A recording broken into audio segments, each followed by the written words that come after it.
वालेकुम नाजरीन।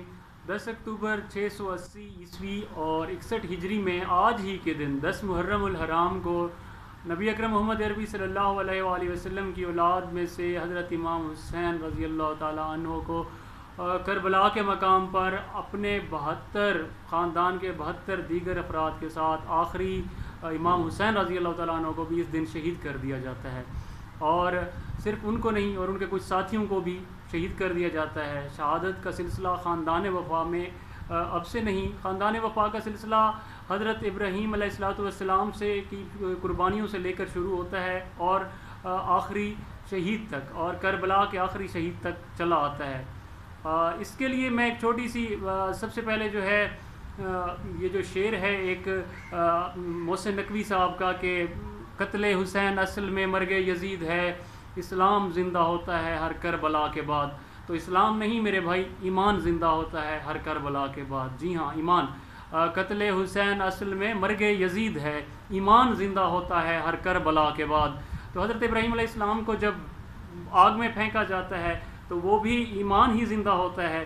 फिर उसके बाद हज़रत इब्राहीम अलैहिस्सलाम अपनी बूढ़ी बीवी को हज़रत अम्मा हाजरा को वहाँ छोड़ कर आते हैं जब वो मतलब कुछ दिन पहले अब हज़रत इस्माईल अलैहिस्सलाम की कुछ पैदाइश से कुछ दिन पहले वहाँ पर छोड़ कर आते हैं। और ये हुक्म होता है कि पीछे मुड़कर भी नहीं देखना, ये भी कुर्बानी का एक रंग है। और पीछे और उसके बाद जब पैदा हो जाते हैं वहाँ पे 40 दिन के हो जाते हैं तो फिर हुक्म होता है कि जाके लेकर आओ। और लेकर आते साथ ही कुर्बानी के लिए एक और हुक्म होता है कि उनको आते साथ ही ज़िबा करने का हुक्म हो जाता है। और ये वो रंग हैं, ईमान के रंग हैं जो हमें देखने ख़ानदान नबूवत में, ख़ानदान वफ़ा में देखने को मिलते हैं। उसके बाद ये ख़ानदान वफ़ा जब नबी अकरम मोहम्मद अरबी सल्लल्लाहु अलैहि वसल्लम के दंदान मुबारक को शहीद कर दिया जाता है तो तब भी ये ख़ानदान वफ़ा अपने हम सब के लिए दुआएं दे रहा है। नबी अकरम मोहम्मद अरबी सल्लल्लाहु अलैहि वसल्लम उनके लिए भी दुआ कर देते हैं। वहाँ से ये सिलसिला आगे चलता है और करबला में आखिरी शहीद इमाम हुसैन रज़ी अल्लाह ताला अन्हो को जब शहीद कर दिया जाता है और वो नेज़े पर कुरान पाक भी पढ़ देते हैं। लेकिन साथ ही ये कुर्बानियों का ये सिलसिला यहाँ थम नहीं जाता, आगे भी ये सिलसिला जारी है। लेकिन ख़ानदान नबूवत, ख़ानदान वफ़ा के साथ जो लोग साथ शामिल हो गए, जैसे हज़रत हुर हैं, हज़रत हुर ने अपना किरदार अदा किया तो उनका ज़िक्र भी आज तक जारी है, उनका ज़िक्र भी क़यामत तक जारी रहेगा। ये तो हो गई इंसानों में। लेकिन अगर आप जानवरों में चले जाएं तो ज़ुलजना, जी हाँ, नबी हज़रत इमाम हुसैन रज़ी अल्लाह ताला अन्हो की जो घोड़ी है उसका नाम ज़ुलजना है। तो जब जब इमाम हुसैन का ज़िक्र होता है तो उनके साथ वफ़ा करने वाली उस घोड़ी का भी ज़िक्र है। तो ख़ानदान नबूवत से जिसने भी वफ़ा की उसका ज़िक्र भी क़यामत तक कायम रहेगा।